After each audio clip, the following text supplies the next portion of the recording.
উসমান ভাই বলতেছিল যে হাসনাতকে নিয়ে আমার খুব দুশ্চিন্তা হয়, আল্লাহ না করে করে কখন কি করে ফেলে। হাসনাতরা যদি মরে যায়, হাসনাতদের যদি কিছু হয়ে যায়, তাহলে আমি ওসমান হাদি একার জন্য এই লড়াই, এই সংগ্রাম চালিয়ে যাওয়া খুব কঠিন হবে। হাসনাত ভাই, হাসনাত আবদুল্লাহ ভাই, কান্না করেন কেন ভাই? কান্না করেন না ভাই। জন্মগ্রহণ করছি, মৃত্যু হবেই একদিন। একদিন আল্লাহর ডাকে সাড়া দিতে হইবি ভাই, কান্না করে লাভ নাই ভাই। কিন্তু বিড়ালের মতন 100 বছর না বাচ্চা, বাঘের মতন ভাই একদিন বাচ্চা ভাই ভালো, হাজার গুণ ভালো।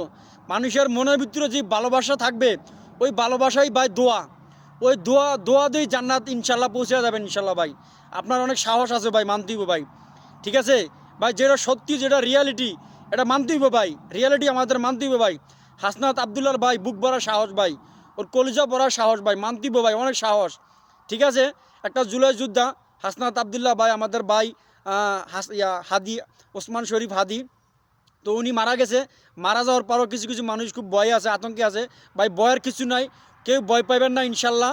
জয় আমাদেরই হবে ইনশাল্লাহ, মৃত্যু আমাদেরই। মানে জন্ম হয়েছে, মৃত্যু হইবি, এখানে ভয় পাওয়ার কোনো কারণ নাই ভাই, কোনো ভয় পাবেন না। সবসময় সৎ পথে থাকবেন, আল্লাহর রাস্তায় থাকবেন ইনশাল্লাহ।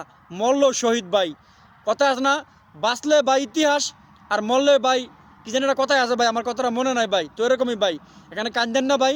সবার জন্য সবাই দোয়া করেন। সর্বশেষ আমরা মানুষ, পৃথিবীর শ্রেষ্ঠ প্রাণী মানুষ, মানে পৃথিবীর শ্রেষ্ঠ জীব মানুষ। মানুষের ক্ষতি মানুষকে কেউ করেন না ভাই। যা করছেন পিছনে ভুলে যান। সামনে কেউ লাশ নিয়ে, মরণ নিয়ে বা গুলি নিয়ে আর রাজনীতি করেন না ভাই। বাংলাদেশে এখনও সময় আছে, সবাই ভালো হয়ে যান।